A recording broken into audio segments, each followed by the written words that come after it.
This is the moment we have been waiting for. This is the moment the history books will talk about when they write the obituary of the fiat currency system.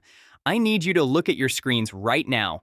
I need you to take a screenshot because you are witnessing the death of a 50-year-old lie. It is Saturday, January 24th, 2026, and the psychological dam that has held back the true price of silver for decades has finally violently burst. The barrier is gone. $99 is broken. We just watched the Globex ticker, the electronic pulse of the Western financial system, smash through the ceiling that the banks have defended with their lives. The price hit a high of $99.16. For weeks, they threw everything they had at this level. They threw paper contracts. They threw margin calls. They threw media hit pieces. They tried to create a wall at $95. It failed. They tried to create a fortress at $98. It failed. And today, the market just walked right over them like they weren't even there. The short sellers, the banksters who have manipulated this market since the 1980s, are currently staring at their monitors in absolute terror. Because at $99, their problem isn't theoretical anymore. It is mathematical insolvency. But if you think $99 is impressive, you are looking at the wrong chart. You are looking at the caboose of the train, not the engine. The engine is in Shanghai. While New York is tentatively testing triple digits, China has already kicked the door down. We have the closing data from the Shanghai Gold Exchange, and silver just closed at $111.66. That is a $12 premium over the West. This is a tractor beam. It is dragging the West kicking and screaming into the triple digits. But there is something else happening today that is even more terrifying than the price of silver. There is a signal flashing on the dashboard that we haven't seen in 50 years. Usually, when silver goes vertical, the stock market crashes. But today, the S&P 500 is rising. Today, the Nasdaq is green. Today, gold is at a new all-time high of $4,935, and the stock market is partying right alongside it. This is impossible. This violates every rule of standard economics, unless the up move isn't real, unless the dollar is crashing so fast that it makes everything look like it's going up. We are witnessing the most dangerous economic phenomenon known to man, the hyperinflationary melt-up. Welcome to the Dollar Watch. Let's look at the numbers. This is the part of the broadcast where I need you to stop thinking like a trader and start thinking like a survivor. Because what is happening on the screen right now is not a market rally. It is a siren. If you look at the dashboard of the global economy, you will see a flashing red light that hasn't lit up since the 1970s. Historically, the financial world operates on a seesaw. On one side, you have risk assets, stocks, tech companies, the S&P 500. These are the things you buy when the economy is booming and you feel brave. On the other side, you have safe haven assets, gold, silver, bonds. These are the things you buy when you are terrified, when the economy is crashing and you just want to protect your wealth. When one side goes up, the other side goes down.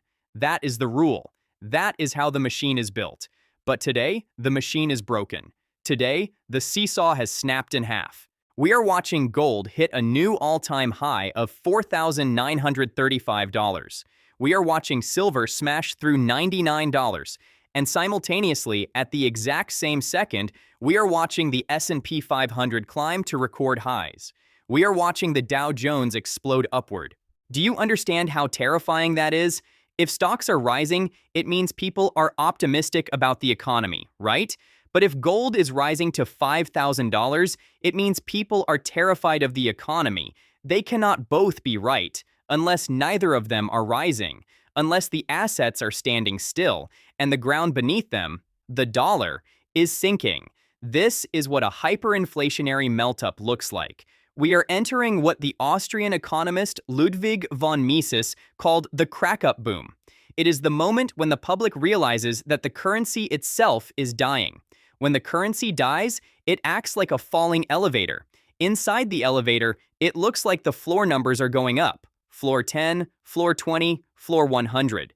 but you aren't going up. The building is collapsing around you. The price of stocks is going up not because Apple is selling more iPhones, but because the dollar you use to buy the stock is worth less every hour. The price of gold is going up because it is the only constant in a world of variables. This is the true emergency. If this were a normal market, the spike in silver to $99 would trigger a panic sell-off in stocks. Margin calls would force hedge funds to dump Amazon to cover their silver shorts. But that isn't happening. Why? Because there is so much cash, so much newly printed, worthless fiat currency sloshing around the system that it is lifting everything at once. So, we have established the crime scene. We have the impossible signal where stocks and gold are rising together. But every crime needs a weapon. And in this case, the weapon is sitting in the basement of every central bank on the planet. The weapon is the printing press. If you want to know why asset prices are exploding, why houses, stocks, gold, silver, and even used cars are going up at the same time, it is not because these things are suddenly becoming more valuable. A house is still just a pile of wood and bricks. A stock is still just a share of a company. What is changing is the measuring stick. The ruler you are using to measure value, the currency, is shrinking. And it is shrinking because the central banks are flooding the world with an ocean of new, worthless paper. Let's look at the data coming out of China. While everyone focuses on their silver buying, nobody is talking about how they are paying for it. China's M2 money supply, the total amount of cash and checking deposits in the system, has just hit an all-time high. They are pumping trillions of yuan into their economy to stop the real estate collapse. They are effectively trying to float a sinking ship by pumping water into the hull. And where does that money go? It flows into commodities. It flows into silver. Now look at the United States. The Federal Reserve claims they are fighting inflation. That is a lie. If you look at the balance sheet, if you look at government spending, the United States has expanded its money supply by trillions of dollars in the last 24 months alone. They are running a deficit of $2 trillion a year during peacetime. That money doesn't exist. They have to print it to spend it. And when you print $2 trillion and dump it into the economy, you dilute every single dollar that is already in your pocket. You are being robbed. Every time the stock market goes up because of stimulus, it is just the government picking your pocket via inflation and handing it to Wall Street. But the most terrifying examples are the ones that show us our future. Look at Argentina. Look at Turkey.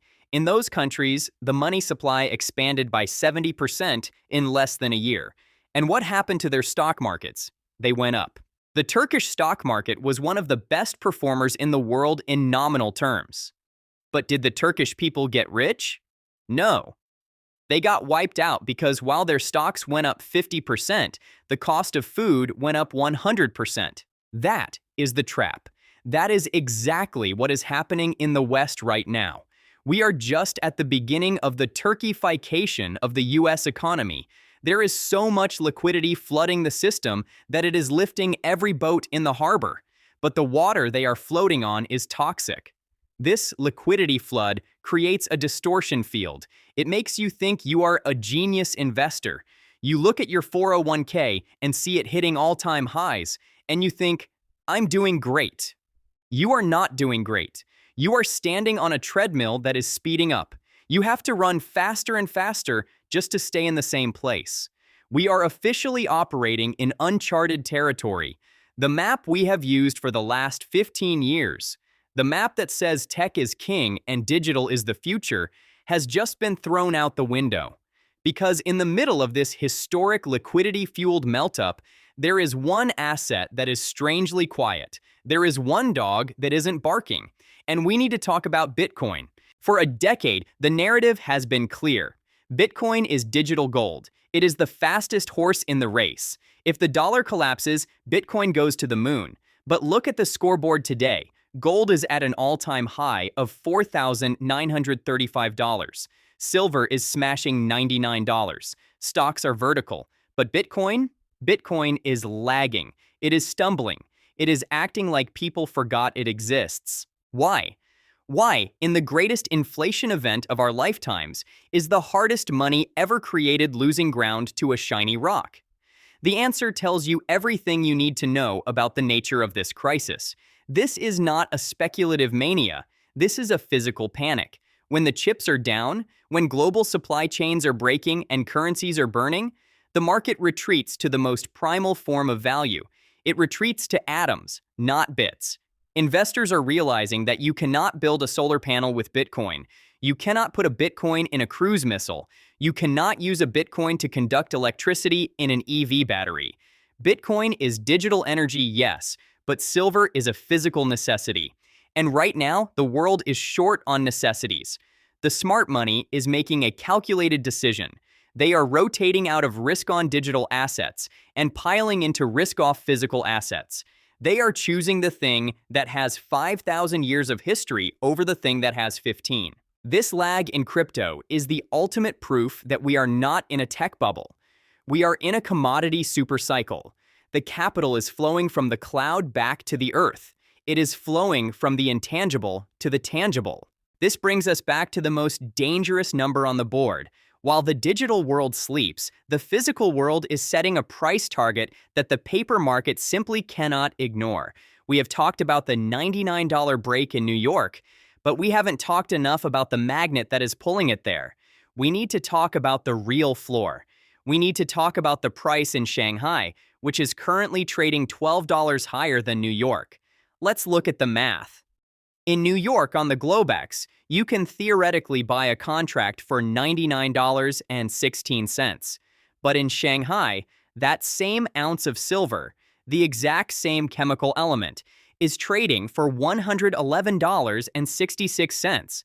That is a difference of $12.50 per ounce. Do you understand what that means?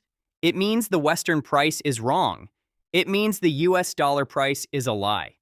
In a functioning global market, a spread like that lasts for milliseconds. High-frequency traders buy the low and sell the high until the prices match. But this spread has lasted for days, and it is widening. This tells us that the pipe between the West and the East is clogged. It tells us that the physical metal cannot move fast enough to satisfy the hunger of the Chinese market. But more importantly, it acts as a giant industrial-strength vacuum cleaner. Every single ounce of silver that is mined in Mexico, or refined in Switzerland, or vaulted in London, is looking at those two prices. Where are you going to send your metal? To New York for $99 or to Shanghai for $111? The answer is obvious. The metal flows to the highest bidder. The metal flows east. And this leaves New York completely starved of inventory. This is why the short sellers are doomed. They are trying to cover their shorts in a market that is being drained dry by a competitor who is willing to pay 12% more. The US paper price has no choice. It is living on borrowed time. It cannot stay at $99 while the real world pays $111. It has to gap up. We are approaching a morning where you will wake up, check your phone, and see that silver didn't trade at 100 or 101. You will see that it opened at $110. It will simply skip the numbers in between. It will teleport to meet the Shanghai price because the sellers will simply refuse to sell for anything less. This is the definition of a seller's strike. Why would anyone sell silver in America today? It is financial suicide. If you hold silver, you are holding the only ticket out of the burning theater. The Shanghai price is the exit sign, and the US price is just the smoke filling the room. So, here is the verdict. We have laid out the evidence. We have shown you the impossible signal of the stock market rising in lockstep with gold. We have shown you the Shanghai vacuum, sucking the physical metal out of the West at $111. And we have shown you the banksters losing their final line of defense as silver smashed through $99 on the global exchange. The diagnosis is terrifyingly simple. The patient is not getting stronger. The patient is dying. And the doctors, the central bankers, have decided to pump the patient full of so much adrenaline that the heart is going to explode. You have to understand that what we are seeing today is not a bull market.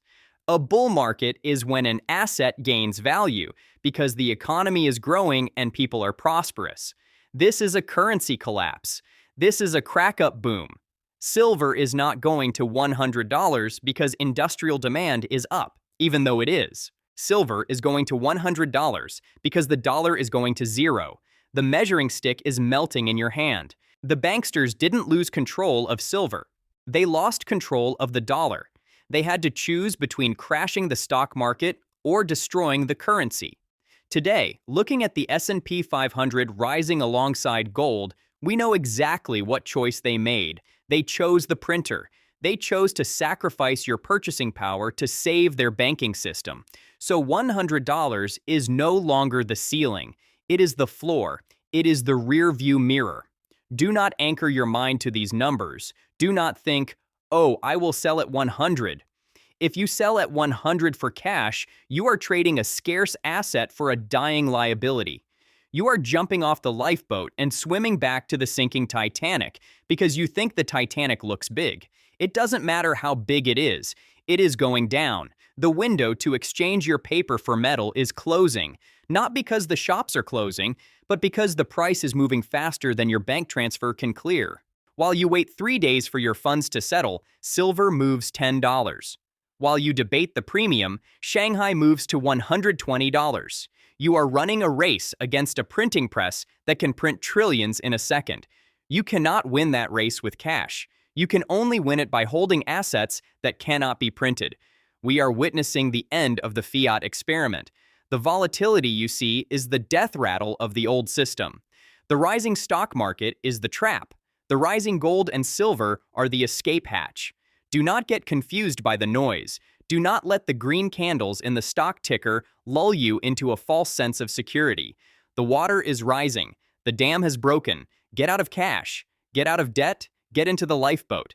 Thanks for watching. Subscribe to the Dollar Watch. I'll see you in the next video.